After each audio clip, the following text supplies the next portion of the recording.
ስለዚህ የእግዚአብሔር ቃል ለኛ እንዲህ ተብሎ ተነግሯል። እናንተ ከዓለም አይደላችሁም። ለኛ እኮ ነው። እንዲህ ከሆነ እኛ በዓለም እየኖርን አይደለም እንዴ? እየኖርን ነው። ከዓለም በዚህ ዓለም ላይ አልተወለድንም? ተወልደናል፣ ተጸንሰናል፣ ተወልደናል፣ አድገናል፣ እየኖርን ነው። ታዲያ ከዓለም አይደላችሁም ማለት ይህ ማለት ካልሆነ ምን ማለት ነው? ዲያብሎስ ከዚህ ሁሉ የሰራው አለ? ስለምንበላው ምግብ፣ ስለምንጠጣው መጠጥ፣ ስለምንለብሰው ልብስ ጥቂት አስተዋጽኦ አለው? የለውም። ስለዚህ ዲያብሎስ ደግሞ ዲያብሎስ ምንም ከሌለው ምን ማለት ነው? ሩቅ ዱቅ ነው። ምንም የሌለው ባዶ ማለት ነው። ሩቅ ዱቅ፣ የወደቀ የተጣለ፣ ሩቅ ከጸጋ የተለየ ማለት ነው። ማን ማለት? ጋኔል ዲያብሎስ ማለት እንደዛ ነው። ስለዚህ በአይናችን ምንድነው የምንፈጽምበት? በአይናችን ምንድነው? ዝሙት ምን አልንበት? አናይበት ማለት እርግጠኛ ናችሁ? ዝሙት አይታችሁ አታውቁ? በስልክ አላያችሁ? እስኪ ስልክ የማይጠቀም ከቤት ሄዶ ከእናት ከአባቱ ስልክ ተቀብሎ የማይጠቀም የማይ እስኪ ሁላችሁም ታያላችሁ? እሺ ያየው ነው። አዎ ስልክ የሚጠቀም ነው። እኔ አሁን ምን አያችሁበት አላያችሁበት አይደለም፣ ግን ስልክ የሚጠቀም ነው። እስኪ አዎ አይቻለሁ። መልካም እጃችሁን መልሱ። ቃላት ያሰማልን። ስልክ መጠቀም በራሱ ኃጢአትም ጽድቅም አይደለም። ስልክን ለኃጢአት መጠቀም ግን ምንድነው? ኃጢአት ነው። ስልክን ለጽድቅ መጠቀም ደግሞ ጽድቅ ነው። በስልክ ስብከት የምትሰሙበት ከሆነ፣ በስልክ መዝሙር የምታደምጡበት ከሆነ፣ በስልክ መንፈሳዊ ፊልም የምታዩበት ከሆነ ምንድነው? ጽድቅ። ካቶሊክ ማለት ደግሞ እግዚአብሔር ከሰማይ ሰማያት ወርዶ ከድንግል ማርያም ተወልዶ አንድ አካል አንድ ባህሪ እንደሆነ የማታምን ግን አንድ አካል ሁለት ባህሪ የምትናት። ዲያብሎስ ሃይማኖት አለ የለውም? ሃይማኖት የለውም። ሃይማኖት እንኳን እግዚአብሔር እንደፈጠረው በውስጥ ቢያውቅ ግን ክዷል፣ ከሃዲ ነው። ስለዚህ በክህደት ልትኖሩ ለእናንተ አይገባም። ምን ሊኖራችሁ ይገባል ማለት ነው? ሃይማኖት ሊኖራችሁ ይገባል። ለምን? ዲያብሎስ ምን የለውም? ሃይማኖት የለውም። ስለዚህ ከዲያብሎስ አይደላችሁ ማለት ከዲያብሎስ ካልሆናችሁ ሃይማኖት ልትይዙ ይገባል። ከዲያብሎስ አይደላችሁም ማለት ዲያብሎስ ጠብን ይዘራል። ዲያብሎስ ጠብን የሚዘራ ከሆነ እናንተም ከዲያብሎስ አይደላችሁም ከተባል ፍቅር ይኑራችሁ ማለት ነው እኮ። በሌላ አባባል እናንተ በትምህርትም በሌላም ጉዳይ ወደ እነዚህ ሀገራት ብትሄዱ ገብታችሁ በእነሱ ቤተክርስቲያን የኛ ቤተክርስቲያን ነውና ቤተክርስቲያናቸው ከኛ ቤተክርስቲያን አንድ ነው በዶግማ ማለት ነውና ገብቶ ማስቀደስ፣ ገብቶ መባረክ፣ ገብቶ ስርዓት አምልኮ መፈጸም ይቻላል በአብያተ ክርስቲያናት ወይም ደግሞ በአምልኮት ቦታቸው ላይ ማለት ነው። ዲያብሎስ ሐሜትን ይወዳል አይወድም? ሐሜት ሰውን ምን ያደርጋል? ያስቀይማል አያስቀይም? ዲያብሎስን ደግሞ ሰውን ማስቀየም ደስ ያሰኘዋል። ዲያብሎስ ሰው ሲከፋ፣ ሰው ሲቀየም፣ ሰው ሲዋረድ፣ ሰው ሲያዝን ደስ ይለዋል ዲያብሎስ። ለምን? ዲያብሎስ ራሱ ምቀኛ ነው። ስለዚህ በሰው ሐዘን፣ በሰው መከፋት፣ በሰው መጎዳት ደስ የሚለው ልቡና ያለው ሰው ራሱ ከእግዚአብሔር ነው ወይስ ከሰይጣን ነው? ከሰይጣን ነው። ሰውን የሚገለው ባይኑ አይቶ ነው አይደለም? ሰው የሰው ገንዘብ የሚሰርቀው ባይኑ አይቶ ነው አይደለም?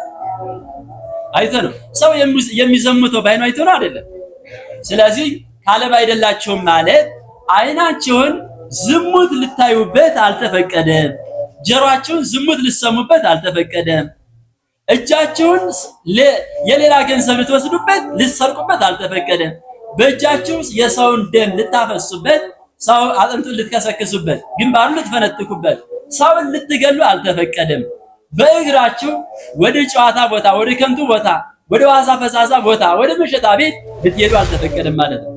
በስመ አብ ወወልድ ወመንፈስ ቅዱስ አሐዱ አምላክ አሜን። እግዚአብሔር የሚወዳችሁ እግዚአብሔርን የምትወዱ የልዑል እግዚአብሔር ልጆች የእናታችን የቅድስት ድንግል ማርያም የቃል ኪዳን የአስራት ልጆች በልዑል እግዚአብሔር ስም እንደምን ዋላችሁ? እንደምን ሰነበታችሁ? አሜን። እግዚአብሔር ይመስገን ብለን እንድናመሰግነው የምናመሰግንበትን አንደበት የፈጠረልን ያከናወነልን ምስጋናውንም የገለጸልን የአባቶቻችን አምላክ ስሙ የተመሰገነ ይሁንልን። እናታችን ቅድስት ድንግል ማርያም እግዚአብሔር ባከበራት መጠን ስሟ የተመሰገነ ይሁንልን። ምስጋናዋን ከአንደበታችን ጣዕሟን ፍቅሯን በልቡናችን ለዘላለሙ ያጽናለን። ኢኮንክሙ እምዓለም፣ እናንተ ከዓለም አይደላችሁም። እናንተ እየሰማችሁ ነው አይደል? እናንተ ከዓለም አይደላችሁም። ይሰማል? ምንድን ነው ያልኩኝ? በጣም ጎበዞች። የዮሐንስ ወንጌል ምዕራፍ 15 ከቁጥር 19 የሚገኝ ኃይለ ቃል ነው።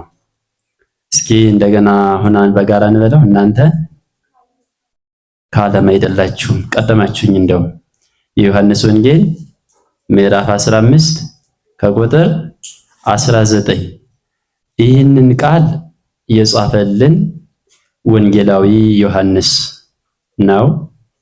የተናገረው መድኃኒታችን ኢየሱስ ክርስቶስ ነው። ምን የሚለውን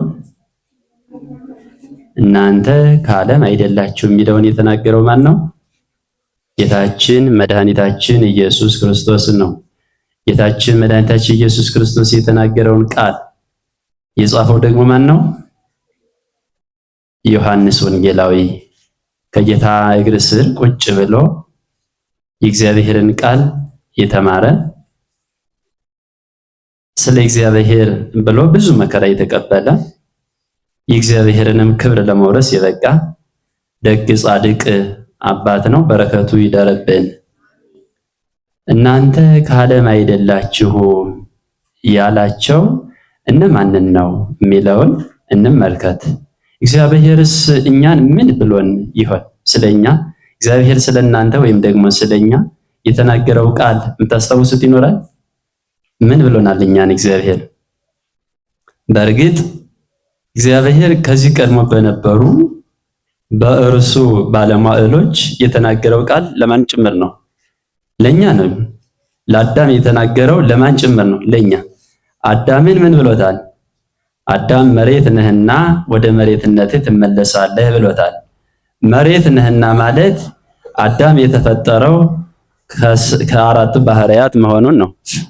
ከአራቱ ባህሪያት ይህ ማለት ከምን ከምን? ከነፋስ፣ ከእሳት፣ ከውሃ፣ ከአፈር ወይም ከመሬት። ስለዚህ መሬት ነህና ማለት ከመሬት መፈጠሩን እየነገረው ነው ማለት ነው። አዳም የተፈጠረው ከነዚህ ነገሮች ነው። እኛም የአዳም ተፈጥሮ የኛ ተፈጥሮ ነውና በሌላ አገላለጽ እኛ የተፈጠርነው ከአራቱ ባህሪያት። ሌላስ አምስተኛ ባህሪየ ነፍስ አይደል? የነፍስ ባህሪያት የነፍስ ባህሪ የሆኑ ሶስት ግብራት አላት። የባህሪየ ነፍስ ሶስት ግብራት ለባዊነት ማሰብ የምንችል መሆናችን ነው። ነባቢነት የምንናገር መሆናችን ነው። ሕያውነት ሕያው ሆነን የምንኖር መሆናችን ነው። ስለዚህ ከአራቱ ባህሪያት ከአምስተኛ ባህሪየ ነፍስ አምስተኛ ባህሪየ ነፍስ ሶስት ግብራት አሏት። ሶስት ስራዎች ማለት ነው አሁን የተናገርናቸው።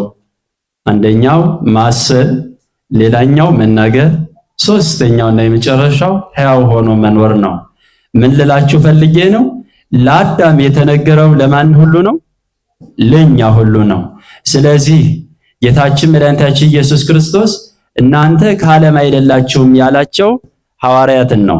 ማንን ነው? ሐዋርያትን ነው። ለሐዋርያት የተነገረው ግን ለማን ነው? ለኛ ሁሉ ነው። ለአዳም የተነገረው ለኛ ሁሉ እንደሆነ ሁሉ ከአራቱ ባህሪያት ከአምስተኛ ባህሪየ ነፍስ መፈጠራችንን ለአዳም በተናገረው ቃል አወቅ ነው። አሁን እኛ ከዓለም እንዳይደለን ለሐዋርያት በተናገረው ቃል አወቅን ማለት ነው። ምን ብሏቸዋል ሐዋርያትን? እናንተ ከዓለም አይደላችሁ። እንግዲህ እኛ ከዓለም አይደለንም ማለት ነው። በሌላ አባባል ማን ነግሮናል? እግዚአብሔር ነግሮናል ከዓለም እንዳይደለን። ይህ ቃል እውነት ነው አይደለም?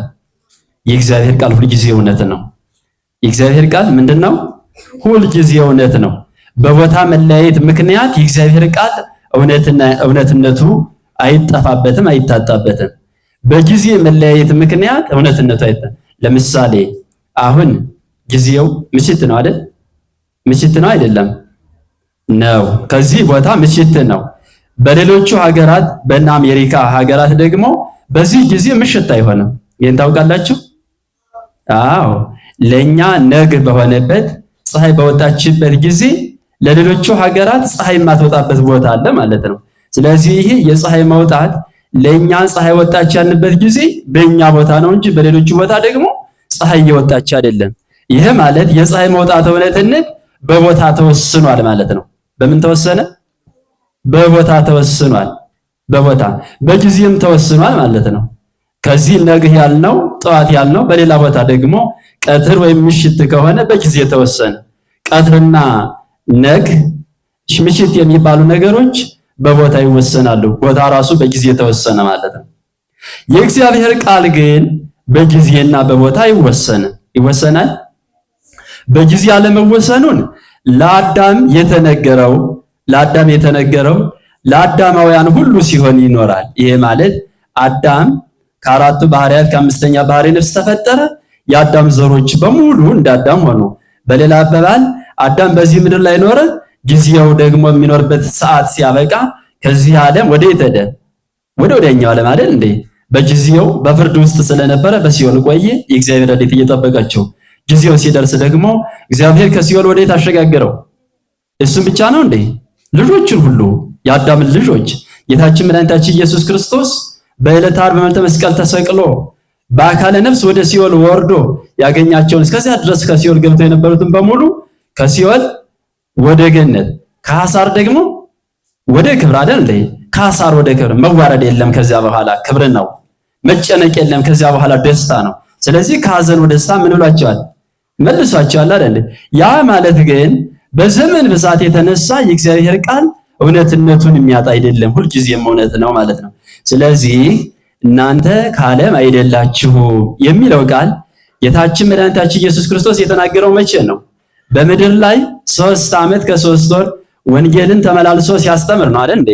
ከዚያን ጊዜ ጀምሮ ስንት ዘመናት አልፈዋል? ከዚያ እስከዚህ ድረስ ከ2000 ዓመት ያላነሰ አይደል እንዴ? ስንት ዓመተ ምህረት ላይ ነው የምንገኝ? 2000። ስለዚህ ጌታ ከተወለደ ስንት ዓመት ሆኖታል ማለት ነው? 2018። ስለዚህ ተወልዶ 30 ዓመት ሲሞላው በዮሐንስ እጅ የት ተጠመቀ? ዮርዳኖስ። በማን እጅ? በዮሐንስ መጥምቅ እጅ ተጠመቀ። ከዛ በኋላስ ሳይውል ሳያድር ወደ የት ሄደ? ሳይውል ሳያድር ወደ ገዳመ ቆሮንቶስ አይደል እንዴ? አሁን በዚህ የምንጾመው በዚህ ወቅት የምንጾመው ጾም ምን ይባላል? ጾመ ኢየሱስ አይደል እንዴ? የጌታ ጾም አይደል የሚባለው? አብይ ጾም ይባላል። አብይ ጾም የተባለበት ምክንያት ልዑል እግዚአብሔር ስለ ጾመው ነው። ሁሉን የፈጠረ ልዑላን የሆኑ መላእክትን፣ ልዑላን የሆኑ ነቢያትን፣ ልዑላን የሆኑ ታላላቅ የሆኑ ሐዋርያትን፣ ታላላቅ የሆኑ ሰማዕታትን፣ ታላላቅ የሆኑ ጻድቃንን፣ ታላላቅ የሆኑ ደናግልን፣ ታላላቅ የሆኑ መነኮሳትን እኒህን ሁሉ የፈጠረና ለልዕልናና ለክብር ያበቃ እግዚአብሔር ምን ብሎታል? ጾሞታል አይደል? ስለዚህ ጾሙ ምንድን ነው? ልዑል ነው ማለት ነው። ታላቅ ነው ማለት ነው። ታላቅ ነው።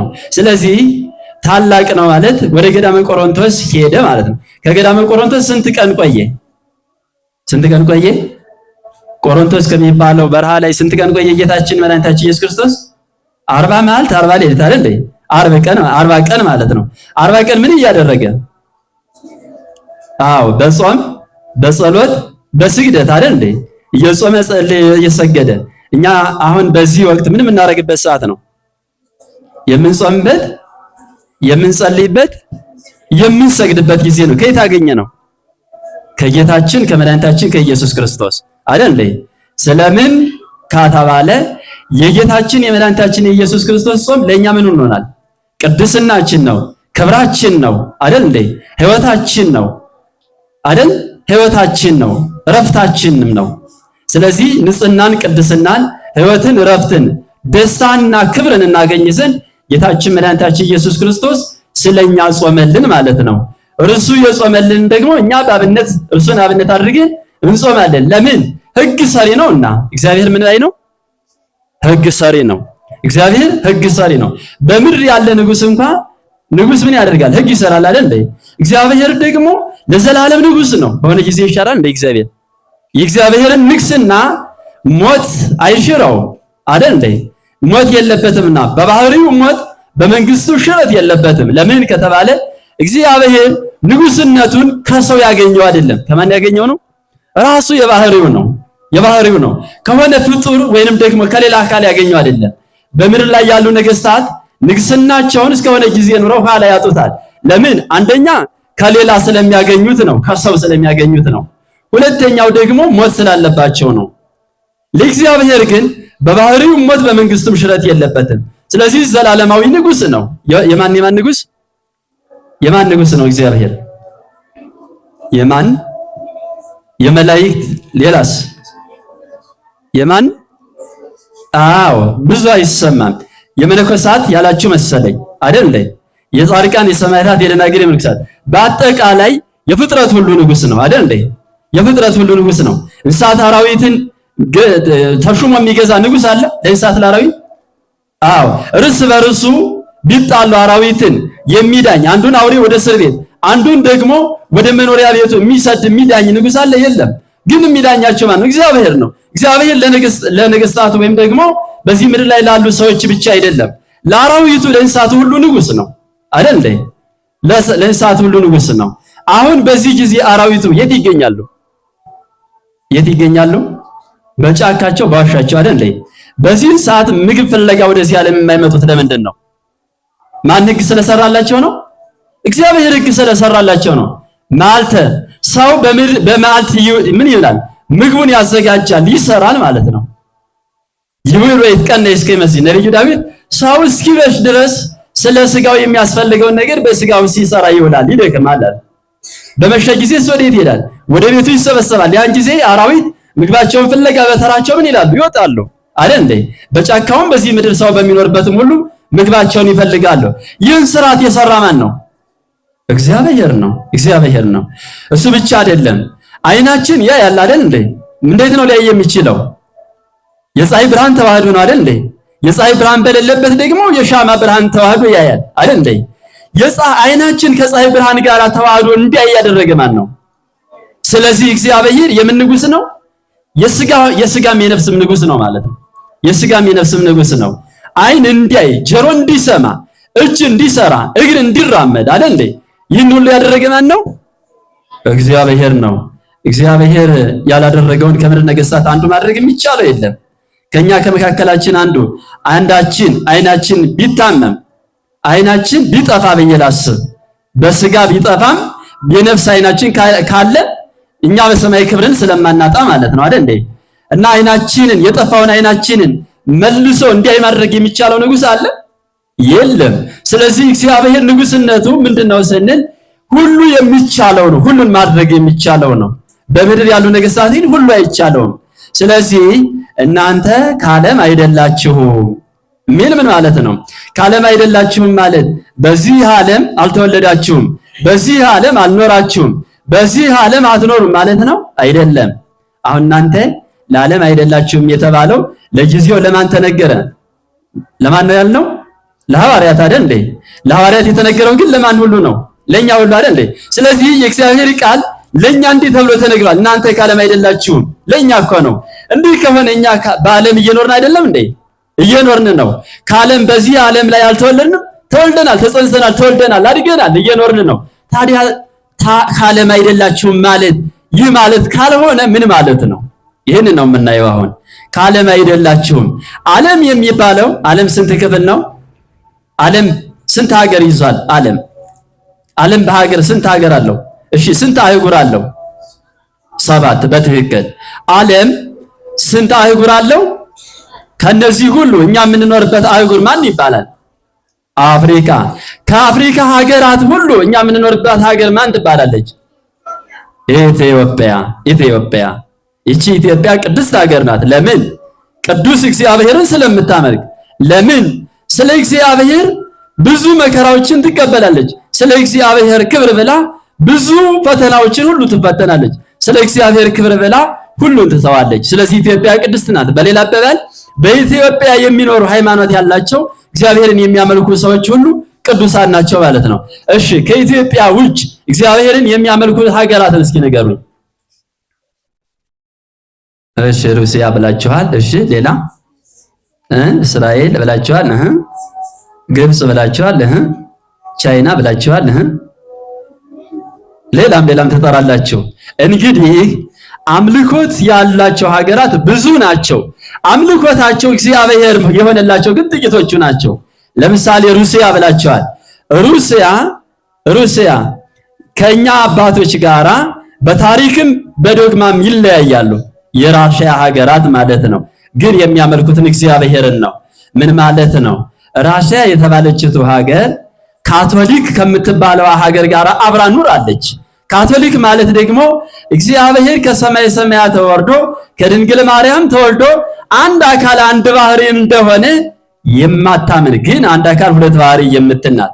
አንድ አካል ሁለት ባህሪ ማለት ምን ማለት ነው? ስታርጉ ትማሩታላችሁ። እሺ፣ በሂደት በየጥቂቱ ይሁን እንጂ ግን በሃይማኖት አንድ የሆኑ ሀገራት በዓለም ላይ አምስት ናቸው። ኤርትራን ጨምሮ ስንት ናቸው? ስድስት ናቸው። በዓለም ላይ በሃይማኖት አንድ የሆኑ ሀገራት ሐዋርያት ያስተማሩትን ትምህርት አምነው ተቀብለው ቀጥለው የሚኖሩ ምንም ሳያዛንፉ ሳይጨምሩ ሳይቀንሱ ማለት ነው። ከነዚህም አንዷ ማናት አለ? ኢትዮጵያ። ሁለተኛዋ ግብጽ፣ እናንተ ጠርታችኋል፣ ግብጽ። ሶስተኛዋ አርመን፣ አራተኛዋ ህንድ፣ አምስተኛዋ ሶሪያ፣ ስድስተኛዋ ኤርትራ። ስንት ሀገራት? አዎ 6 ሀገራት ከኤርትራ ጋር። ኤርትራ ከኢትዮጵያ የተገነጠለችው ቅርብ ቀን ስለሆነ 5 በመባል ይታወቃል። ግን ሀገር ሆና ራሷን ችላለችና 6 ሀገራት ናቸው። እነዚህ ሀገራት በሃይማኖት አንድ ናቸው።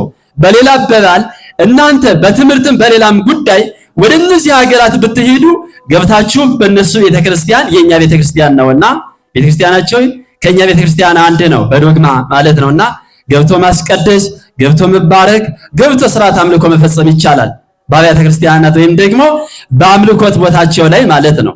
ከነዚህ ውጪ ያለው ግን በታሪክ የምንገናኝበት በዶግማ የምንለያይበት በዶግማ በታሪክ የምንለያይበት ብዙ ሀገራት አሉ። ስለዚህ የእግዚአብሔር አምልኮት የሌለባቸው ሀገራት ምን ይባላሉ? ዓለም ናቸው። የሚኖሩት እንደ እግዚአብሔር ፈቃድ ነው ወይስ እንደ ራሳቸው ፈቃድ? እንደ ራሳቸው ፈቃድ ነው። ስለዚህ ከዓለም አይደላቸውም የተባለ በፈቃዳቸው ትኖሩ ዘንድ የተመረጣቸው አይደለም ማለት ነው። ዓለም የሚባለው የሥጋ ፈቃድ ነው። ምን አልኋችሁ? የሥጋ ፈቃድ ነው። አንደኛው የሥጋ ፈቃድ ነው። ቅዱስ ጳውሎስ ወደ ሮሜ ሰዎች በላከው መልእክቱ ከምዕራፍ 8 ከቁጥር 9 ላይ የሥጋችሁን ፈቃድ ትሰሩ ዘንድ አልተፈቀደላችሁም ይላል። ምን አለ አልኋችሁ? የሥጋ ፈቃዳችሁን ትሰሩ ዘንድ። ይህ የሥጋ ፈቃድ ምንድነው? ኋላ እንመለስበታለን። ግን ምን ይላል? የነፍሳችሁን ወይም ነፍሰ ክርስቶስ ምስሌክሙ፣ እናንተም በክርስቶስ የምታምኑ ክርስቶስ አድሮባችሁ የምትኖሩ ከሆነስ እንደምትኖሩ የምታምኑና የምታውቁ ከሆነስ ራሳችሁን ለሥጋ ፈቃድ አይደለ ለነፍስ ፈቃድ ሕያው አድርጉ ይላል። ለሥጋ ፈቃድ አይደለ ለምን ፈቃድ? ለነፍስ ፈቃድ። የሥጋ ፈቃድ ለነፍስ ፈቃድ ሁለት ነው ማለት ነው። እኛ ስንት ሰው ነን? ስንት አካል አለን? አንድ አካል። ግን ሥጋ ነፍስ ከስንት አካል አንድ አካል ሆነናል? ከሁለት አካል አንድ። ሥጋ አንድ አካል ነው፣ ነፍስ አንድ አካል ነው። ግን በምን አለን? በተዋህዶ ተዋህደናል አይደል? ተዋህደን ስለሆነ ሥጋችንና ነፍሳችን አሁን በተዋህዶ ስለሆነ ሁለት አካል ይባላል አይባልም። ግን በሞት ምክንያት ነፍሳችን ከሥጋችን ስትለይ አንድ መባል ይቻላል? አይቻልም። ሁለት ሆነናል። ሥጋችን ወዴት ይሄዳል? ወደ መቃብር አይደል እንዴ? በምን ሆኖ ወደ መቃብር ይሄዳል? አዎ በሳንሳ ሰዎች ተሸክመው ወደ መቃብር ይሄዳል። አይጓዝም ማለት ነው። አይጓዝም። ነፍስ ደግሞ ወዴት ትሄዳለች? እግዚአብሔር እንደሚገባት እንደፈረደላትና እግዚአብሔር እንዳደላት ወደ ገነትም ወደ ሲኦልም ጽድቅን የሰራችና የጽድቅን ዋጋ የሚገባት ከሆነ ወዴት ትሄዳለች? ወደ ገነት። እንዴት ሆና ነው የምትሄደው? በራ ነው የምትሄደው? ተጉዛ ነው የምትሄደው? እሺ እንዴት ሆና ነው የምትሄደው? በመላእክት። ጥሩ ብላችኋል። በመላእክት። በምን ትሄዳለች? መላእክት ያሳርጓታል ማለት ነው። መላእክት ያሳርጓታል። እሺ እሳት ባነደርን ጊዜ ከእሳቱ ምን ይወጣል? ጭስ ይወጣል አይደል እንዴ? ነበልባሉ አለ፣ ፍሙ አለ፣ ሙቀቱ አለ፣ ብርሃኑ አለ አይደል? ይህ ሁሉ ከየት ይገኛል? ከእሳት ይገኛል። ግን ምን ይወጣል ነው ያላችሁ? ጭስ። ያ ጭስ ወደ ላይ የሚወጣው ምኑ ተሸክሞት ነው? ነፋስ። ጥሩ ብላችኋል። ወደ ላይ በምን አማካኝነት ይወጣል? በነፋስ። እንደሆነው ሁሉ ነፍሳችን በመላእክት አማካኝነት ምን ትሆናለች? ወደ እግዚአብሔር ትሄዳለች ለፍርድ ማለት ነው። እግዚአብሔር ደግሞ በጎ የሰራች እንደሆነ ወዴት? ተድላ ደስታ ወዳለበት ወዴት? ወደ ገነት። በየት በኩል? በየማነ አብ። ያ ማለት ክብር ባለበት ቦታ ማለት ነው። በጎ ካልሰራችስ? ሐሳር፣ ጉስቁልና፣ ፍዳ፣ ጻይር ባለበት ወዴት? ወደ ሲኦል ማለት ነው። ስለዚህ ምን ማለት ነው? ከዓለም አይደላችሁም ማለት የሥጋችሁን ፈቃድ ታስቡ ዘንድ፣ የሥጋችሁን ፈቃድ ትናገሩ ዘንድ፣ የሥጋችሁን ፈቃድ ትሰሩ ዘንድ አልተፈቀደላችሁም። የሥጋችሁን ፈቃድ መስራት፣ የሥጋችሁን ፈቃድ መናገር፣ የሥጋችሁን ፈቃድ ማሰብ አትችሉም ማለት ነው። ስለዚህ የሥጋ ፈቃድ የሚለውን ኋላ እንመለስበታለን ብያችሁ ነበረ። ሁለተኛው ከዓለም አይደላችሁም ማለት ከዲያብሎስ አይደላችሁም ማለት ነው። ከየት አይደላችሁም ማለት ነው አልኋችሁ? ከዲያብሎስ አይደላችሁም ማለት ነው። ዲያብሎስ ማን ነው? ዲያብሎስ የሰይጣን አለቃ ሰይጣን ነው ራሱ። ሰይጣን ማለት የሚያካስስ፣ የሚያጣላ፣ የሚያሳጣ ማለት ነው አይደል? ስለዚህ ራሱ ዲያብሎስ ምን ይላል? ያጣላል አይደል? ያካስሳል፣ ያሳጣል። ማንን ከማን ነው የሚያጣላ? ሰውን ከሰው ያጣላል። ልብ በሉ። ከሰው ተጣልታችሁ ታውቃላችሁ? ከሰው ስትጣሉ ያጣላችሁ ሰይጣን የሚያጣላ መሆኑን አስባችሁታል? በተጣላችሁበት ሰዓት አላሰባችሁም አይደል? ጠብ መቼመች ከእግዚአብሔር አይደለም። ጠብ ምንድነው? ከሰይጣን ነው። ምን ሆናችሁ የተጣላችሁ? እስኪ የተጣላችሁበትን የምታስታውሱ ምን ሁላችሁ ነው የተጣላችሁ? የሚያስታውሳል የሚነግረኝ? እሺ መልካም፣ እናንተ አስታውሱት። ግን የሚገባ ጠብ አለመሆኑን ልንገራችሁ።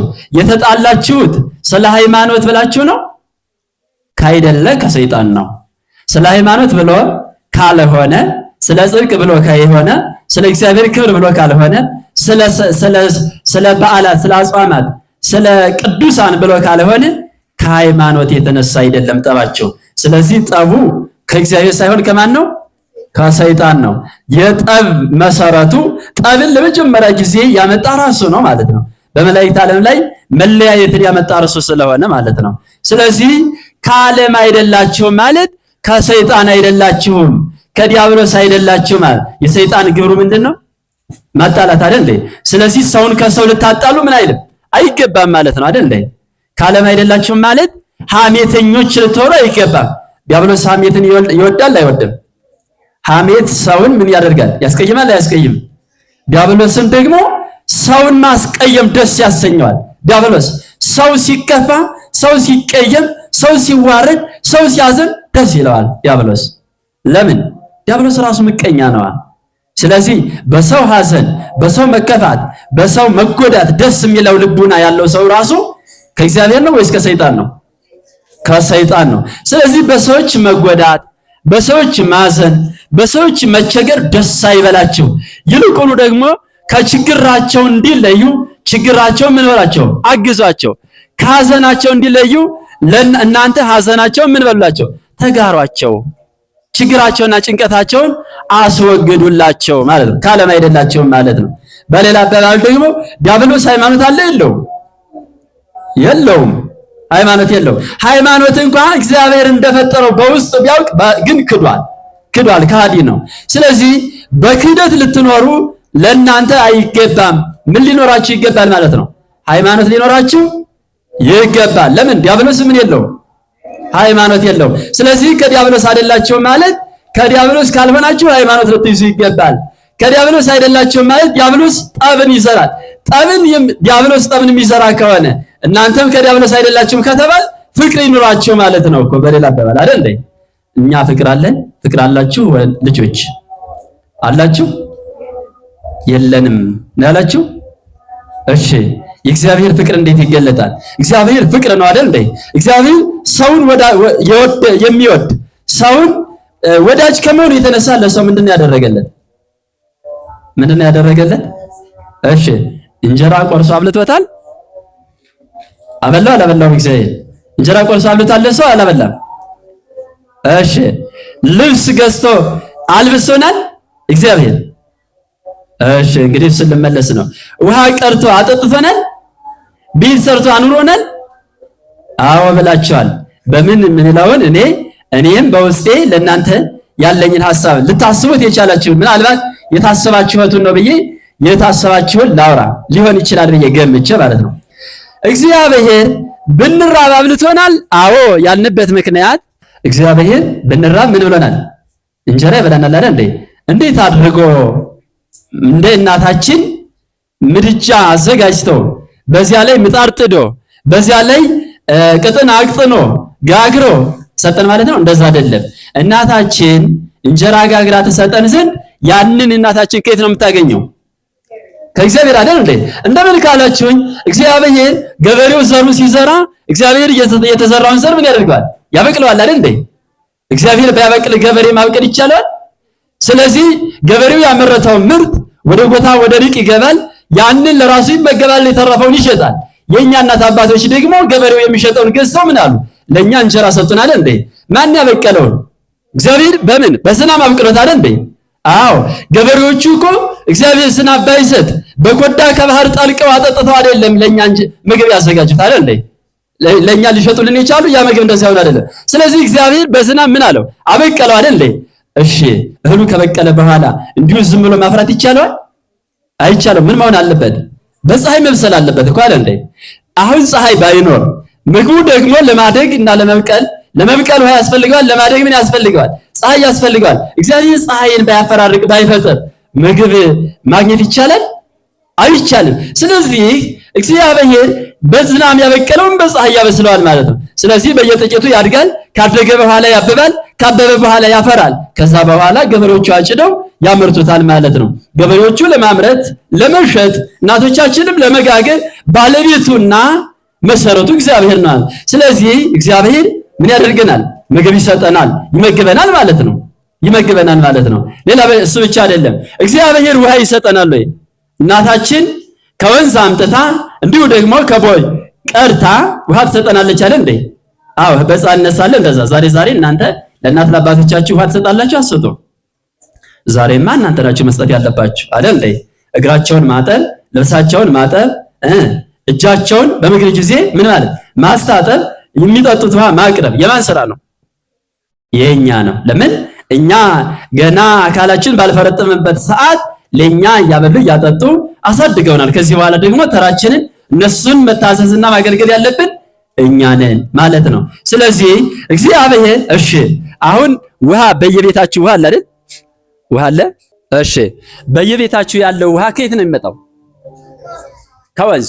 ወንዝ ያለው ውሃ ከየት ነው የሚመጣው? ከእግዚአብሔር። ከእግዚአብሔር ማለት ምን ማለት ነው? ሁልጊዜ እግዚአብሔር በጋ ቢያደርገው ጊዜውን ሁልጊዜ በጋ ቢያደርገው በምድር ላይ ዝናብ ሊዘንብ ይችላል? ዝናብ ከሌለ ደግሞ ያሉት ምንጮች ይደርቃሉ አይደርቁም? ይደርቁ ነበር። ስለዚህ እግዚአብሔር በየጊዜው በክረምት ወራት ምኑን ዝናቡን፣ በበጋ ወራት ደግሞ ሁልጊዜ ደግሞ ዝናብ ሆኖ በምድር ላይ የምንረገጠው የብስ እንዳናጣ ክረምትንና በጋውን ምን ያደርጋል? ያፈራርቃል። ስለዚህ ምን ያደርጋል? የምንጠጣውን ውሃ የሚሰጥ ራሱ እግዚአብሔር ነው ማለት ራሱ እግዚአብሔር ነው። ሌላ ብቻ እሱ ብቻ አይደለም። እኛ እንለብሳለን አይደል እንዴ? ይህ ልብስ ከየት ነው የሚመጣው? የለበሳችሁት ሁሉ ልብስ ከየት ነው የሚመጣው? እንዴቱ ነው? እሺ ከእጽዋት አይደል እንዴ? ከእጽዋት ከጥጥ አይደል እንዴ? ጥጥ ታውቃላችሁ? ጥጥ አይቶ የሚያውቃለ? አዎ የጥጥ ተክል አይታችሁ ላታውቁ ትችላላችሁ። ነገር ግን ከጥጥ የተለቀመውን ምኑን ለስራ የሚውለውን ለልብስ የሚበቃውን አገልግሎት የሚውለውን አይታችሁ ሊሆን ይችላል ሲሸጥ አይደል? ስለዚህ ጥጡ ደግሞ እንዴት ሆኖ ነው የሚበቀል? እግዚአብሔር በዝናብ አብቅሎ በፀሐይ አብስሏል። ምድርን አብቅይ ብሎ ስላዘዛት ምድር ታበቅላለች። ምድር ምን ስለሆነች ነው ገበሬው ሲዘራባት የምታበቅል? አብቅይ ብሎ ስላዘዛት ነው አይደለም? አብቅይ ብሎ ስላዘዛት ነው። ምድር አብቅይ ተብላ ስለታዘዘች ምን ትሆናለች? ታበቅላለች። ስለዚህ ይህ ነው። ሌላኛው ደግሞ ከምድር ማዕድናት የሚገኝ ይህ ቤት እንዴት ነው የተገኘው? እንዴት ነው የተገኘው? ሰዎች ሰርተውት ነው አይደል እንዴ? ሰዎች ከየት አምጥተው ነው እንጨቱ የሰሩ? እግዚአብሔር ማለት ነው። ምድርን አብቅይ አላት፣ ምድር አበቀለች። ከዛ በኋላ ገበሬው እየተከለ እያሳደገ ምን ይሆን ታላላቅ ለቤት የሚሆነውን ለቤት፣ ለማገዶ የሚሆነውን ለማገዶ፣ ለጥበባ ጥበብ የሚሆነውን ደግሞ ለጥበባ ጥበብ። ለምሳሌ ይሄ ምንድነው? ሰኔል ነው አይደል የሚባለው? ሰኔል አኮፋዳ አይደል የሚባለው? አኮፋዳ ስራው ነው፣ የስራው አይነት ነው። ግን በራሱ ዛፉ ምንድነው የሚባለው? ሰኔል ነው የሚባለው። ሰኔሉን ምድር ባታበቅለው ያበቀለችውን ደግሞ እግዚአብሔር ባያሳድገው እንደዚህ መስራት ይቻላል? አይቻልም። እሺ ዲያብሎስ ከዚህ ሁሉ የሰራው አለ? ስለምንበላው ምግብ፣ ስለምንጠጣው መጠጥ፣ ስለምንለብሰው ልብስ ጥቂት አስተዋጽኦ አለው? የለውም። ስለዚህ ዲያብሎስ ደግሞ ዲያብሎስ ምንም ከሌለው ምን ማለት ነው? ሩቅ ዱቅ ነው። ምንም የሌለው ባዶ ማለት ነው። ሩቅ ዱቅ የወደቀ የተጣለ ሩቅ ከጸጋ የተለየ ማለት ነው። ማን ማለት? ጋኔል ዲያብሎስ ማለት እንደዛ ነው። ዲያብሎስ ኃጢአትን በራሱ ከህሊና አመንጭቶ ከእግዚአብሔር ከተለየ በኋላ የእግዚአብሔርን ክብር ፈጽሞ የሌለው ሆኗል ማለት። ስለዚህ ከዓለም አይደላችሁ ማለት የምትበሉትን፣ የምትጠጡትን፣ የምትለብሱትን የሚሰጥ ማን ነው ማለት ነው? እግዚአብሔር ነው። ስለዚህ የምትበሉትን፣ የምትጠጡትን፣ የሚለብሱትን ከሆነ የሚሰጣችሁ እግዚአብሔር ከሆነ ይህን ሁሉ የሚያደርግላችሁን ልታመልኩ የሚገባ እግዚአብሔርን እንጂ ዲያብሎስን አይደለም ማለት ነው አይደል እንዴ? ስለዚህ ከዚህ የተነሳ እኛ ማንን እናመልካለን? እግዚአብሔርን። የማንን ፈቃድ እንፈጽማለን? ያው የማንን ክብር እንወርሳለን? መልካም ነው። ስለዚህ እግዚአብሔር የፈጠረን ስለሆነ፣ እግዚአብሔር ያከበረን ስለሆነ፣ እግዚአብሔር ስለሚመግበን፣ እግዚአብሔር ለክብር የጠራን ስለሆነ ከእግዚአብሔር ነን ማለት ነው። ይህ ሁሉ ተጠቃሎ ከዓለም አይደላችሁም የተባለው ምን ስለሆነ ነው? ዲያብሎስ አንድም ነገር የፈጠረው ስለሌለ ከዲያብሎስ የመጣ ፍጥረት ስለሆነ ስለሌለ ነው። ከዓለም አይደላችሁም ማለት ግን ከዓለም አይደላችሁም ማለት በዚህ ዓለም አትኖሩም ማለት አይደለም። በዚህ ዓለም ላይ አልተጸነሳችሁም አልተወለዳችሁም ማለትም አይደለም። ተወልደንበታል፣ ተጸንሰንበታል፣ ተወልደንበታል፣ አድገንበታልም እንኖርበታለን። ግን እንደማን ፈቃድ እንኖራለን? እንደኛ ፈቃድ አይደለም፣ እንደ ዲያብሎስ ፈቃድም አይደለም፣ እንደ ሰዎች ፈቃድም አይደለም። እንደማን ፈቃድ እንኖራለን? እንደ እግዚአብሔር ፈቃድ። ስለዚህ እንደ እግዚአብሔር ፈቃድ የምንኖር ከሆነ ሐሳባችን ምንድነው ሊሆን የሚገባው? የእግዚአብሔር ፈቃድ አይደል እንዴ? እሺ ንግግራችን ምንድነው ሊሆን የሚገባው? እንደ እግዚአብሔር ፈቃድ። ስራችን ምንድነው ሊሆን የሚገባው? እሺ በዚህ ሰዓት እኛ የአብነት ተማሪዎቹ ከኛ የሚጠበቅ ምንድነው? ከኛ የሚጠበቅ ሐሳባችን የእግዚአብሔር ፈቃድ ከሆነ፣ ንግግራችን የእግዚአብሔር ፈቃድ ከሆነ፣ ስራችን የእግዚአብሔር ፈቃድ ከሆነ የኛ ስራ ምንድነው? መማር። ይህ ማለት የተማራችሁትን ትቀጽላላችሁ፣ ሐሳባችሁ ሆነ ማለት ነው። የቀጸላችሁትን ደግሞ ለሌሎች ትነግራላችሁ፣ ከሰዎቹ ትጠይቃላችሁ፣ እየተነጋገራችሁ ነው። ንግግራችሁ የእግዚአብሔር ቃል ሆነ ማለት ነው።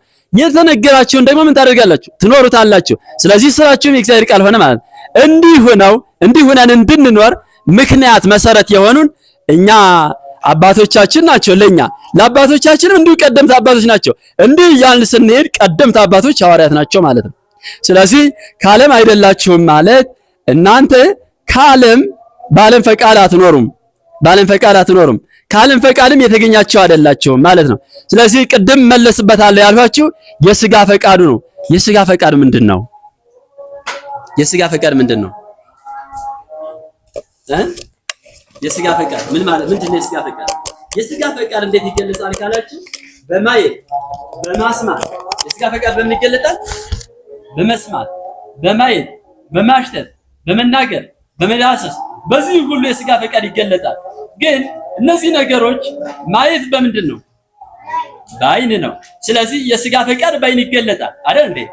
ሥጋ ዓይን በጎንም ክፉንም ያያል ብያቸዋለሁ አይደል? ያያል። ዓይን የሚያየው በጎ ነገር ምን አለ? የእግዚአብሔር ነገር ምን በጎ ነገር አለ በዓይን የሚታይ? የተፈጠረው ፍጥረት ሁሉ በጎ ነው አይደል እንዴ? የተፈጠረው ፍጥረት ሁሉ በዓይናችን አይደል እግዚአብሔር የፈጠረው መሆኑን ምን እንላለን? እናስባለን አይደል እንዴ? እናት አባቶቻችን በዓይን እናያለን። ደግሞ የማን ፍጥረት ናቸው? በጣም አይደንቀንም? እግዚአብሔር ፈጥሮ እኛን ለነሱ ልጆች አድርጎ እነሱን አባት እናት አድርጎ በአባትነትና በእናትነት ለኛ ሲጨነቁ፣ በሌላ አባባል እግዚአብሔር እንደዛ ሆኖ እንዲያሳድጉን እግዚአብሔር በእነሱ ወፍ ያደረገውን ምሕረት አስባቸዋል። እነሱ ስለኛ ተቸግረው እኛ ደስ ብሎን እንኖራለን።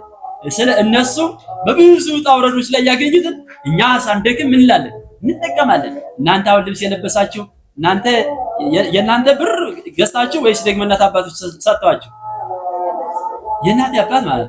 ስለዚህ የበጎ ነገር ነው። እናት አባትን እናያለን፣ እህት ወንድምን እናያለን፣ ጓደኛ እናያለን። ይህ ሁሉ በጎ ነው አይደል? ጓደኛ ምንድን ነው? በጎ ነው በጣም ጓደኛ ከእግዚአብሔር የተገኘ ነው አይደለም? ነው። ለምን ካላችሁ ባልንጀራህን ጓደኛህን እንደማን ውደድ ይላል? እንደራስህ አይደል እንዴ? ስለዚህ እግዚአብሔር እንደራሳችን እንድንወደው የሰጠን የእግዚአብሔር ጸጋ ነው ማለት ነው። ምን ጓደኛ። ስለዚህ እርስ በርሳችሁ አብራችሁ ትመጣላችሁ አይደል እንዴ? አንዳችሁ ስትሰርፉ ሌላኛው ያተጋቻል። እናንተ ተብላችሁ እንዳትዘገዩ እንኳን በሰዓት እኩል በዚህ በትምህርት ሰዓት እንድትደርሱ ምን ያደርጋል? ጓደኛ ይጎተጉታል አይደል እንዴ? እናንተም ደግሞ ጓደኛችሁ ቢሰንፍና ቢረሳ ታሳስቡታላችሁ፣ ትመጣላችሁ። የተማራችሁትን አብራችሁ ትቀጥላላችሁ አይደል እንዴ? አይደል እንዴ? ይህ ደግሞ ጥሩ በጎ ነገር ነው ማለት ነው። ይህ ሁሉ የሚደረገው በአይን ነው። ግን ደግሞ በአይን የሚሰራ ምን ነገር አለ? መጥፎ አለ የለም? ሰውን የሚገለው በአይኑ አይቶ ነው አይደለም? ሰው የሰው ገንዘብ የሚሰርቀው በአይኑ አይቶ ነው አይደለም? አይቶ ነው። ሰው የሚዘምተው በአይኑ አይቶ ነው አይደለም? ስለዚህ ካለብ አይደላችሁም ማለት አይናችሁን ዝሙት ልታዩበት አልተፈቀደም። ጆሮአችሁን ዝሙት ልትሰሙበት አልተፈቀደም። እጃችሁን የሌላ ገንዘብ ልትወስዱበት ልትሰርቁበት አልተፈቀደም። በእጃችሁ የሰውን ደም ልታፈሱበት፣ ሰው አጥንቱን ልትከሰክሱበት፣ ግንባሩን ልትፈነጥቁበት፣ ሰውን ልትገሉ አልተፈቀደም። በእግራችሁ ወደ ጨዋታ ቦታ፣ ወደ ከንቱ ቦታ፣ ወደ ዋዛ ፈዛዛ ቦታ፣ ወደ መሸታ ቤት ልትሄዱ አልተፈቀደም ማለት ነው አይደል? ሰው የሚበላው ቢያጣ ገዝታ ይብላ ማለት አይደለም። ነገር ግን ለመብል ለመጠጥ ያይደለ ለሌላ ለኃጢአት ይመቸኝ ብሎ ወደ መጠጥና ወደ መሸታ ቤት የሚሄድ ሰው ወዴት እየሄደ ነው? ወደ ዓለም እየሄደ ነው አይደል? ለምን ዝሙቱ ዓለም ይባላል? ዝሙቱ ምን ይባላል? ዓለም ይባላል። ከእግዚአብሔር ያልሆነ ሁሉ ምን ይባላል?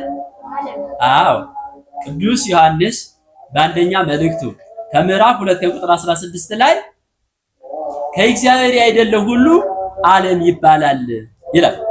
ፍትወቱ ለሥጋ ወስራሁ ለመንበር፣ የሥጋ ፈቃዱ በዚህ ዓለም ላይ ሹመት ሽልማቱን ለማግኘት የሚደረገው ሁሉ ትግል ዓለም ይባላል ማለት ነው።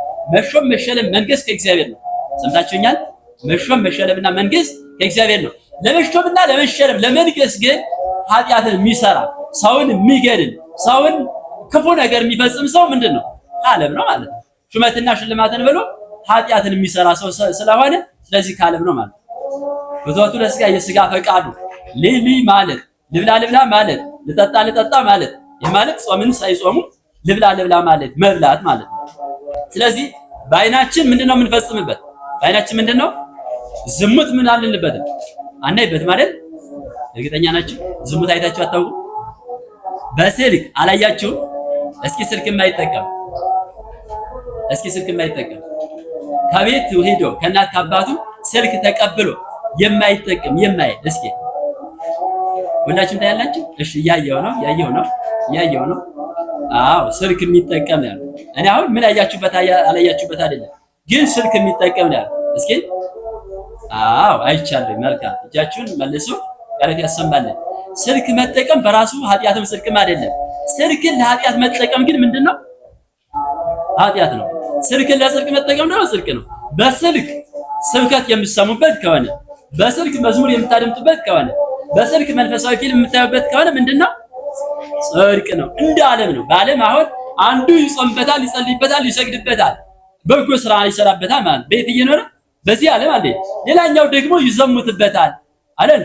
ይሰርቅበታል፣ ሰው ይገልበታል፣ ግን በዚህ ዓለም። ስለዚህ ዓለሙ የጽድቅም የኃጢአትም መስሪያ ሆኗል። እንደ ሰው ፈቃድ ይፈጽማል። ስልኩም ኃጢአትም ጽድቅም ይፈጸማል። ይኝባት ይሆን ብሎ ፍሬዋን ሊበላ ሄደ ጌታችን መድኃኒታችን ኢየሱስ ክርስቶስ። ከዚያ በደረሰ ጊዜ ግን ቅጠል እንጂ ፍሬ አላገኘባትም። ምን አላገኘባትም? ተሰቀቀ ማለት ነው ጌታችን መድኃኒታችን። ለምሳሌ እናንተ ከትምህርት ቤት ስትመለሱ ሁልጊዜ እናታችሁ ምግብ አብስላ የምትጠብቃችሁ ቢሆን እንዲሁ እንደለመዳችሁ ግን በዚያ ሰዓት እናታችሁ ሳታገኟት ወይ ወደ ገበያ ወይ ወደ መንደር ሂዳ ቤቱ ተዘግቶ ብታገኙት አትሰቀቁም? ተሰቀቃላችሁ። በእውነት ተሰቀቃላችሁ። ጌታችን መድኃኒታችን ኢየሱስ ክርስቶስም እርቦት ሳለ ባገኝባት ብሎ ሲሄድ ያቺ ዛፍ ወይ ደግሞ ልምላሜ ባልኖራት የላትም ብሎ ባሰበ ነበር። እርሷ ግን ለምልማለች፣ ግን ደግሞ ምን የላትም? ፍሬ የላትም። ስለዚህ ያችን በለስ እግዚአብሔር ምን ቢላት ጥሩ ነው? ምን ታደርጋላችሁ እናንተ? የምትሉት ነገር አለ? ምንም ልትሉ አትችሉም። እግዚአብሔር ግን የዚያች በለስ ምኗ ነው? ፈጣሪዋ ነው አይደል? እግዚአብሔር ያችን በለስ የፈጠራት እርሱ ነው። እንድትለመልም እንድታበብም እንድትለመልምና እንድታድግ ያደረጋት እርሱ ነው። ታዲያ በተራበ ጊዜ ፍሬ ባገኝባት ብሎ የሄደ ለምንድን ነው? ይህ እኮ ምሳሌ ነው። በእርግጥ ጌታችን መድኃኒታችን ኢየሱስ ክርስቶስ የእኛን ባህሪ ተዋህዷልና በእኛ ባህሪ ተርቧል። መራቡ መጠማቱ የኛን ራብ ያስወግድልን ዘንድ ነው። የኛን ራብ ያስወግድልን ዘንድ ባገኝባት ብሎ ይሄደ ማለት የኛ ባህሪ አምላክ አይደለምና ይህ ሩቅ ብእሲ የሆነውን ሰውነታችንን ሩቅ ብእሲነቱን አስወግዶ አምላክ አድርጎታል። ግን አምላክም ቢያደርገው ሰው መሆኑን እንዳንዘነጋና እንዳንረሳ በሰው ሰውኛ የሚነገረውን ጌታችን መድኃኒታችን ኢየሱስ ክርስቶስ በሰው ሰውኛ ይናገረዋል። እርሱ በለሲቱ ፍሬ እንደሌላት ያውቃል። ግን የኛ የተዋሃደው አካል ደግሞ እርሱ ከመዋሃዱ አስቀድሞ ቀድሞ ያውቅም ነበር ማለት ነው። ስለዚህ በትክክል ያን እንደተዋሃደ ለማስረዳት እግዚአብሔር ወደዛ ሄደ። ፍሬ ያገኝባት ብሎ ሄደ። ፍሬም አጣ። ባገኛትም ጊዜ ወሬያ ለበለስ ባገኛትም ጊዜ ረገማት። ምን አላት? ረገማት። ጌታችን መድኃኒታችን ኢየሱስ ክርስቶስ የፈጠራት ፍጥረት ምግብ ባገኝባት ብሎ ሄዶ ምግብ ሳይኖራት ሲያገኛት ግን ረገማት። ያቺ በለስስ ተረግማ ምን ሆነ ይችላል? ደረቀች ይላል። እናንተ አንድን ዛፍ ሄዳችሁ ብትረግሙት ይደርቃል? ሊደርቅ አይችልም። ምክንያቱም እናንተ ፍጥረት ናቸው፣ ዛፊቱም ፍጥረት ናት። እግዚአብሔር ግን ፈጣሪ ነው፣ ዛፊቱ ደግሞ ምንድናት? ፍጥረት ናት። ስለዚህ የፈጣሪ ቃል መሸከም አይቻላትም። የእግዚአብሔር ቃል እርሷን ያደርቃታል ማለት ነው። ቃል እግዚአብሔር ይመተን እንደ እሳት፣ የእግዚአብሔር ቃል እንደ እሳት ምን ይላል? ይቆርጣል። የእግዚአብሔር እንደ እሳት ያደርቃል፣ ያቃጥላል። ስለዚህ ያቺ በለስ ደረቀች። ይህ ግን ምሳሌ እኮ ነው። ጌታችን መድኃኒታችን ኢየሱስ ክርስቶስ በተግባር ያደረገው ምሳሌነቱ ለኛ ነው። ጌታ በተራበ ማለት ጌታችን መድኃኒታችን ኢየሱስ ክርስቶስ የተራበኛን ነው። የሰው ረሃቡ ምንድነው ከተባለ ሰው ነው አይደል? እናንተ አሁን እህል ቢርባችሁ እህል ትመገባላችሁ አይደል? ሰው ቢርባችሁ ምን ትሆናላችሁ? ሰው ርባችሁ ያውቃል? አያውቅም? አዎ። ምናልባት ከእናታችሁ ጋር የተለያያችሁበት ጊዜ የለም? እናታችሁ አልናፈቀቻችሁም? ይህ ናፍቆት ረሃብ ይባላል ማለት ነው። እግዚአብሔር የሰው ልጅ ሲበድል በፈታኝነቱ ከገነት አውጥቶ በዚህ ዓለም እንዲኖር አድርጎታል። ስለዚህ በገነት ይኖር የነበረውን የሰውን ደስታ እግዚአብሔር ይናፍቃል ማለት ነው። ወደ ቀደመ ክብሩ ተመልሶ እግዚአብሔር በዚያ ደስታ ውስጥ ሆነ እንድናመሰግን ይወዳል ማለት። ስለዚህ በዚህ በመጣ ጊዜ እኛ ግን በኃጢአት ውስጥ ሆነን ግን ያቺ በለስ ምን አላት? ልምላሜ ያላት፣ ፍሬ የላትም። እኛም አይሁድ ቤተ አይሁድ ጌታችን መድኃኒታችን ኢየሱስ ክርስቶስ በመጣ ጊዜ አይሁድ መባል አላቸው፣ ግን የአይሁድ ግብር የላቸውም። ምን ማለት ነው? በኦሪት እንኖራለን ያሉ የኦሪት ግብር ግን የላቸው። በኦሪቱ ይህ ማለት እግዚአብሔርን አይፈሩም፣ እግዚአብሔርን አያከብሩም። ኦሪት እግዚአብሔርን አክብር፣ እግዚአብሔርን ፍራ ትላለች፣ እነሱ ግን አይፈሩም። ስለዚህ ምን ማለት ነው? እግዚአብሔር ወደ አይሁድ በመጣ ጊዜ እግዚአብሔርን የማይፈሩ ሰዎችን አገኘ ማለት ነው። በዛን ጊዜ ወዲያውኑ ረገማት ማለት ቤተ አይሁድ ከዛ በኋላ የእግዚአብሔርን ክብር ማትወርስ ሆናለች ማለት ነው። በጊዜው በአዳም ላይ የነበረችውን ኃጢአት የሚያጠፋት የሚያስተሰርያት አዳምን በፍዳ የማታስይዘው ሆናለች። በፍጻሜው ደግሞ የእግዚአብሔርን ሰው መሆን አውቀው አምነው እግዚአብሔር ስለኛ የሰጠን የድነት መንገድ ያልተከተሉትን ምን አላቸው? ከክብር ለያቸው ማለት ነው። ክብር የማያገኙ ሆነዋል። ስለዚህ እኛ አሁን ሃይማኖት የተባለው ማለት ዛፎች ቅጠል ይኖራቸዋል፣ ይለመልማቸዋል። ዛፎች እጽዋትን ባገኙ ጊዜ ማለት ዛፎች ዝናብ ባገኙ ጊዜ ምን ይሆናል? ይለመልማሉ። ሰው ደግሞ የእግዚአብሔርን ቃል በተማረ ጊዜ ምን ይሆናል? ይለመልማል አይደል? አይለመልምም? ይለመልማል። የሰው ደግሞ ልምላሜው በእግዚአብሔር ቃል መኖር፣ በእግዚአብሔር ቃል መደሰት፣ የእግዚአብሔርን ቃል መያዝ ነው። የሰው ደግሞ አበባው የተማረውን ለሌሎቹ ማጋራት ነው። መዓዛ መድረስ። አበባ ምን ይሆናል? ይሸታል አይደል? አበባ ይሸታል አይሸትም? አበባ ሌላኛ ደግሞ ምን ያስደስታል አይደል? ስለዚህ እኛም የእግዚአብሔርን ቃል ተምረን የተማርነውን ትምህርት ስንኖር ለሌሎቹ ሰዎች የምናስደስት፣ ለሌሎቹ ሰዎች ደስ የምናደርግ የምንል መዓዛ ያለን ሽታ ያለን እንሆናለን ማለት ነው። ታዲያ ዛፉ ምን ይሆናል? ያፈራል አይደል? ዛፉ ዝናብ ባገኘ ጊዜ፣ በተኮተኮተ በታረመ ጊዜ እንዲያፈራ ፍሬ እንዲይዝ እኛ ደግሞ የተማርነውን ትምህርት ተምረን በስራ ስንኖር፣ በስራ ስንገልጽ ምን ይሆናልን? ፍሬ እናፈራለን፣ ክብር እናገኛለን ማለት ነው። ስለዚህ ያቺ በለስ እንደዛች በለስ እንዳንሆን፣ ነገር ግን እኛ ምድርን ለመሳት የዝናመ ምድር ዝናም በዘነመች በዝናም ባገኘች ጊዜ ምን ትሆናለች? ወዲያውኑ ትለመልማለች፣ ምድሪቱ ታበቅላለች። የበቀለው ደግሞ ይለመልማል፣ ያብባል፣ ያፈራል ማለት ነው። ስለዚህ እኛ አሁን ከእናት ከአባቶቻችን ስር ሳለን እናት አባቶቻችን መታዘዝ፣ ማገልገል፣ ከመምህሮቻችን ደግሞ ያገኘነውን ትምህርት ደግሞ ሳናጠፋ በትክክል መቀጠልና መማር፣ የተማርነውን ደግሞ መኖር ይጠበቅብናልና እናንተውሰ ኢኮንክሙ ማለም እናንተ ከዓለም አይደላችሁ ማለት በቤተ ክርስቲያን ውስጥ ልትኖሩ የቤተ ክርስቲያን ትምህርት ልትማሩ እንደ ቤተ ክርስቲያን ስርዓት ልትኖሩ ታዝዛችኋል። በዚህ ውስጥ የምትኖሩ ከሆነ ቤተ ክርስቲያን የምታጎናጸፋችሁን ክብርና ጸጋ ታገኛላችሁ ብሎ መድኃኒታችን ኢየሱስ ክርስቶስ ለሐዋርያት የነገረው ለኛ ሁሉ ነውና በሐዋርያት በተነገረ በመምህሮቻችን በተተረጎመው በቅድስት ቤተ ክርስቲያን ስራ ጸንተን እንድንኖር የአምላካችን የመድኃኒታችን ኢየሱስ ክርስቶስ ፈቃዱ ይሆንልን። እስከዚህ ድረስ ያስተማረን የአባቶቻችን አምላክ ስሙ የተመሰገነ ይሁንልን። እናታችን ቅድስት ድንግል ማርያም በምልጃዋ አትለየን። ወስብሐት ለእግዚአብሔር ወለወላዲቱ ድንግል ወለመስቀሉ ክቡር። ይቆየን።